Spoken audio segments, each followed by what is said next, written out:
నమస్కారం సునీల్ గాజ్లా గారు. నమస్తే వెంకట్ గారు. సార్, లైఫ్లో ప్రతి ఒక్కరికి సక్సెస్ఫుల్ లైఫ్ లీడ్ చేయాలి అండ్ గొప్పగా బతకాలి, 10 మందిలో నేను ది బెస్ట్ అనిపించుకోవాలని ప్రతి ఒక్కరికి ఉంటుంది సార్. కింగ్లా ఉండాలి అనేది ప్రతి ఒక్కరికి ఉంటుంది. అయితే వాళ్ళు కింగ్లా ఉండలేక కొంతమంది డౌన్ అయిపోతూ ఉంటారు. ఏమో వాడు నాకంటే గొప్ప, ఏమో వాడు నాకంటే ఎక్కువ చేస్తాడేమో, వాడు సూపర్, నేను కాదు, వాడికంటే నేను కొంచెం తక్కువే, కానీ నేను బెస్ట్ అని అనుకుంటూ ఉంటారు కొంతమంది. ఆ థాట్ పోయి ది బెస్ట్గా వీళ్ళు ఉండాలి అని అంటే ఏ విధంగా ఉండొచ్చు, మైండ్ సెట్ ఏ విధంగా ఉంటే బాగుంటుంది అంటారు సార్? వెంకట్ గారు చాలా అద్భుతమైన ప్రశ్న అడిగారు. ఈ రోజుల్లో పనిచేస్తున్న ప్రతి ఒక్కరూ అద్భుతంగా ముందుకు వెళ్ళాలి, గొప్పగా ఎదగాలి అని ఆలోచిస్తూ ఉంటూనే ఉంటారు. కానీ వాళ్ళు అక్కడి దాకా చేరుకోలేకపోతూ ఉన్నారు. ఎందుకు చేరుకోలేకపోతున్నారు, ఏం చేస్తే బాగుంటుంది అనే విషయం పైన చెప్పేవాళ్ళు చాలా అరుదుగా ఉంటారు. ఎందుకు అనంటే చెప్పడం ద్వారా నాకన్నా తను ఎప్పుడు ముందుకు వెళ్తాడేమో, నాకన్నా ఎప్పుడు ఆయన గొప్పగా ఎదుగుతాడేమో అని చాలా మంది అనుకుంటూ ఉన్నారు. కానీ వెంకట్ గారు, మీకు అద్భుతమైన విషయం ఏంటి అనంటే ఈరోజు అద్భుతంగా మెరుస్తున్న వజ్రం ఒకప్పుడు ఎవరూ గుర్తించని రాయే కదా. మరి ఆ రాయి ఒక అద్భుతమైన వజ్రంగా ఎలా మారింది అనంటే చాలా కష్టాలకు, చాలా ఇబ్బందులకు గురి అయిన తర్వాతనే అది ఒక వజ్రంలా మారిపోయింది వాస్తవానికి. మరి అటువంటివి మనం ఈ రోజుల్లో చేయడానికి సిద్ధంగా ఉన్నామా అని అనుకున్నప్పుడు ఎవరూ లేరు. అందరికీ కావాలి ఇన్స్టంట్ సక్సెస్. ఊరికనే ఇలా వచ్చేస్తే, కూర్చుంటే సక్సెస్ వస్తే బాగుండు అని అనుకుంటూ ఉన్నారు. కూర్చుంటే వస్తుందా సక్సెస్? చూస్తూ ఉంటే వస్తుందా సక్సెస్? అస్సలు రాదు. చేస్తూ ఉంటే వస్తూ ఉంటుంది. చేస్తున్న పనిని చేస్తూ ఉంటే వస్తూ ఉంటుంది.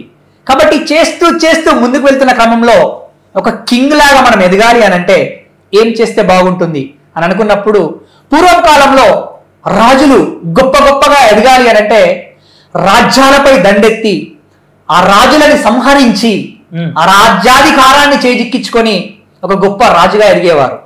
కానీ ఈ రోజుల్లో ఒక వ్యక్తి సంహరించడానికి ఆస్కారం లేదు, కానీ ఒక వ్యక్తి సంస్కరణలు చేసుకుంటూ, తనలో ఉన్న విషయాలని సంస్కరణలు చేసుకుంటూ ముందుకు వెళ్ళడానికి ఆస్కారం ఏర్పడుతూ ఉంది.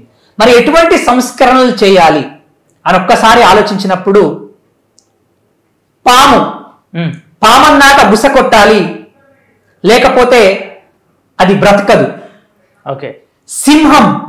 సింహం అన్నాక గర్జించాలి, లేకపోతే దానిని ఎవరు విలువనివ్వరు, చులకనగా చూస్తూ ఉంటారు. అది వాటి యొక్క సహజ లక్షణం. మరి నీ యొక్క సహజ లక్షణం ఏంటి?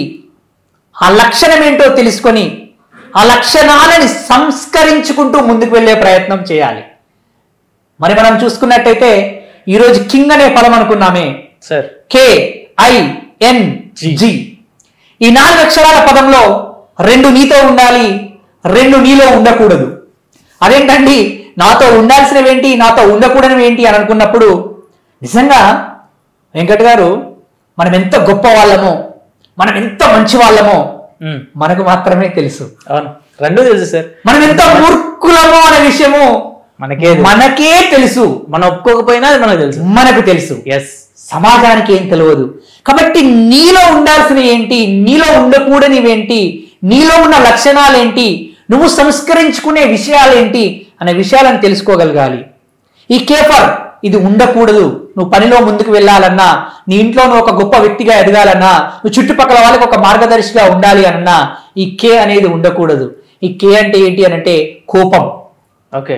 ఈ రోజులలో చాలా మంది చేస్తున్న పనిలో అక్కడే ఆగిపోవడానికి, ప్రేమాభిమానాలు పొందకపోవడానికి, చాలా డిప్రెషన్స్కి, ఇరిటేషన్స్కి లోను కావడానికి, కొన్ని సందర్భాలలో ఆత్మహత్యలు చేసుకోవడానికి కూడా కారణం తన కోపమే. మనం వింటూనే ఉంటాం, వాస్తవానికి తన కోపమే తన శత్రువు అని అంటూ ఉంటారు. ఎస్. మరి నీకున్న కోపం ఎప్పుడు రావాలి, ఎప్పుడు వస్తుంది, ఎవరిపైన రావాలి, ఎవరిపైన వస్తుంది, ఒక్కసారి ఆలోచించుకునే ప్రయత్నం చేయి. నువ్వు చేస్తున్న పనిపైన నీకు కోపం వస్తుంది అని అంటే చేస్తున్న పని నీకు రాకుండానైనా ఉండాలి, చేస్తున్న పని నీకు ఇష్టం లేకుండానైనా ఉండాలి, అప్పుడే నీకు కోపం వస్తుంది. మరి నీ కోపాన్ని నువ్వు కంట్రోల్ చేసుకోగలిగితే నువ్వు చేస్తున్న పనిలో అద్భుతంగా ముందుకు వెళ్ళడానికి ఆస్కారం ఏర్పడుతూ ఉంటుంది. నీ బంధాలలో నువ్వు హ్యాపీగా ఉండడానికి ఆస్కారం ఏర్పడుతుంది. చిన్న చిన్న విషయాలకు ఈ రోజుల్లో మీరు చూస్తూ ఉండండి, సార్ ఫోన్లు పగిలిపోతున్నాయి, టీవీలు పగిలిపోతున్నాయి, డోర్లు పగిలిపోతున్నాయి. పగిలిపోని వస్తువు అంటూ ఏది లేదు ఏ ఇంట్లో చూసినా. కారణం ఏంటి అని ఒక్కసారి ఆలోచిస్తే ఈ కోపమే.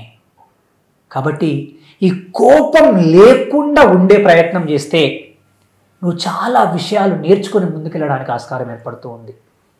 అన్నింటినీ ఆపేసేది నీ కోపం మాత్రమే. ఒక్క క్షణం నీ కోపాన్ని కంట్రోల్ చేసుకోగలిగితే కొన్ని లక్షల కోట్ల క్షణాలను నువ్వు చాలా ఆనందంగా గడపడానికి ఆస్కారం ఏర్పడుతూ ఉంటుంది.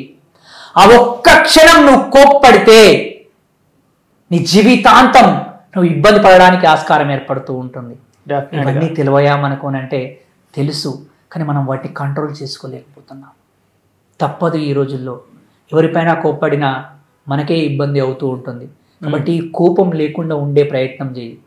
నెక్స్ట్ వెంకట గారు ఈ ఐ ఫర్ ఇది ఉండాలి, ఇంతకుముందు ఏమో ఉండకూడదు, ఇది మాత్రం ఉండాలి. ఈ ఐ అంటే ఏంటి అని అంటే ఇంట్రెస్ట్. ఓకే, ఇంట్రెస్ట్ అంటే వెంకట గారు డబ్బులకు వచ్చే ఇంట్రెస్ట్ కాదు, వడ్డీ కాదు, చేస్తున్న పని పైన ఇంట్రెస్ట్ ఉండాలి. చాలా మందికి ఇష్టమైన పని దొరకకపోవచ్చు, దాన్ని ఇష్టపడుతూ చేస్తూ ఉండవచ్చు. కానీ నువ్వు చేస్తున్న పనిలో ముందుకు వెళ్ళాలి అని అంటే, నువ్వు చేస్తున్న పనిలో గొప్పగా ఎదగాలి అని అంటే, ఆ చేస్తున్న పని పైన నీకు ఇంట్రెస్ట్ అనేది ఉండాలి. నువ్వు ఇంట్రెస్ట్ని పెంపొందించుకోవాలి. నువ్వు ఎప్పుడైతే చేస్తున్న పని పైన ఇంట్రెస్ట్ పెంపొందించుకుంటావో అప్పుడు మాత్రమే ముందుకు వెళ్ళడానికి ఆస్కారం ఏర్పడుతూ ఉంటుంది.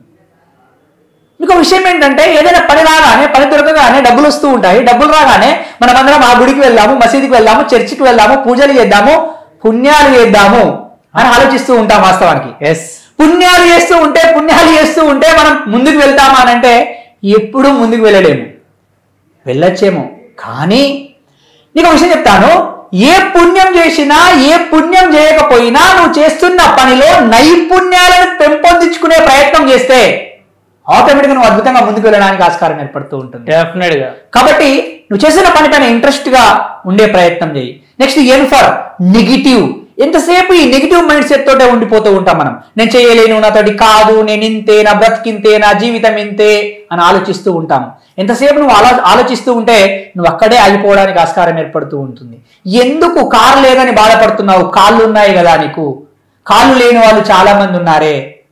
కార్లే కావాలనుకుంటున్నావు, ఉన్న కాళ్ళను వదిలేస్తూ ఉన్నావు. ప్రతి సందర్భంలో నెగిటివ్గా నీ దగ్గర ఉన్నాయేంటో గుర్తించక లేని వాటి గురించి ఆరాటపడుతూ ఉన్న వాటిని ఉపయోగించుకోకుండా నువ్వు చేస్తున్న పనిపైన కాన్సన్ట్రేట్ చేయకుండా నువ్వు అక్కడే ఆగిపోతూ ఉన్నావు. అటువంటి నెగిటివ్ మైండ్ సెట్ అనేది లేకుండా నువ్వు ఉన్నప్పుడు నువ్వు చేస్తున్న పనిలో అద్భుతంగా ముందుకు వెళ్ళడానికి ఆస్కారం ఏర్పడుతుంది. వెంకట గారు, ఈ జీ ఫర్ చాలా ఇంపార్టెంట్ అండి. ఇది ఈ రోజులలో. ఈరోజు మనం ఒక పని చేస్తున్నాము అని అంటే అది దైవం ఇచ్చినది అనుకోవాలి, మనకు దేవుడు ఇచ్చినది అనుకోవాలి, లేకపోతే ఒక గొప్ప అవకాశం అనుకోవాలి. మనం ఆ ఇచ్చిన వాళ్ళకి మనం ఎంతవరకు కృతజ్ఞతా భావం కలిగి ఉంటున్నాం ఒక్కసారి ఆలోచించే ప్రయత్నం చేయండి. ఈ జీ ఫర్ గ్రాటిట్యూడ్. ఎప్పుడైతే గ్రాటిట్యూడ్, కృతజ్ఞతా భావాన్ని నువ్వు కలిగి ఉంటావో అప్పుడు మాత్రమే నువ్వు చేస్తున్న పనిలో అద్భుతంగా ముందుకు వెళ్ళడానికి ఆస్కారం ఏర్పడుతూ ఉంటుంది. ఈ కృతజ్ఞతా భావం కలిగి లేకపోవడం వల్ల ఈరోజు ఏ వ్యక్తి కూడా చేస్తున్న పనిలో, చేస్తున్న రంగంలో ముందుకు వెళ్ళడానికి ఆస్కారం ఏర్పడట్లేదు. మనం ప్రతిరోజు దేవుడికి కృతజ్ఞతాభావం కలిగి ఉండాలంట, తల్లిదండ్రులకి కృతజ్ఞతాభావం కలిగి ఉండాలంట, అక్క చెల్లికి, అన్న తమ్ముడికి కృతజ్ఞతాభావంతో కలిగి ఉండాలంట. కానీ ఎక్కడ కలిగి ఉంటున్నాం మనం? ఒక్కసారి ఆలోచించే ప్రయత్నం చేయండి. ఈరోజు మనం ఇక్కడ కూర్చున్నాము, ఈరోజు ఈ స్థాయికి వచ్చాము అని అంటే మనల్ని ఇక్కడ దాకా తీసుకొచ్చిన మన గురువులకి, మనకన్నా ముందు సీనియర్స్కి మనం ఎల్లవేళ్ళ కృతజ్ఞతా భావాన్ని కలిగి ఉంటే మనం చేస్తున్న పనిలో అద్భుతంగా ముందుకు వెళ్ళడానికి ఆస్కారం ఏర్పడుతుంది. You to become a king in your work అనే విషయాన్ని మనం తెలుసుకొని ముందుకు వెళ్ళే ప్రయత్నం చేస్తే చాలా అద్భుతంగా ముందుకు వెళ్ళడానికి ఆస్కారం ఏర్పడుతుంది. వెంకట్ గారు, వాటర్ ఉన్నాయి చూడండి, చెంబులో పోస్తే నీరు అంటారు. అదే వాటర్ని శంఖంలో పోస్తే తీర్థం అంటారు. మరి దాన్ని చెంబులో పోసుకుంటావా, శంఖంలో పోసుకుంటావా, అది నీ చేతుల్లోనే ఉంది. చేస్తున్న పనిని చేస్తూ మామూలుగా ఉండిపోతావా, ఒక గొప్ప వ్యక్తిగా ఎదుగుతావా అనేది కూడా నీ చేతుల్లోనే ఉంది. ఒక్కసారి ఆలోచించే ప్రయత్నం చేయండి. డెఫినెట్గా సక్సెస్ అనేది మన వెనకాలే ఉంటుంది అండ్ లైఫ్లో మనమే కింగ్గా ఉంటాం. సో ఈ కింగ్లో KI అనేది పక్కన పెట్టేస్తే we are the king. Yes. Thank you sir. Thank you so much. Thank you sir.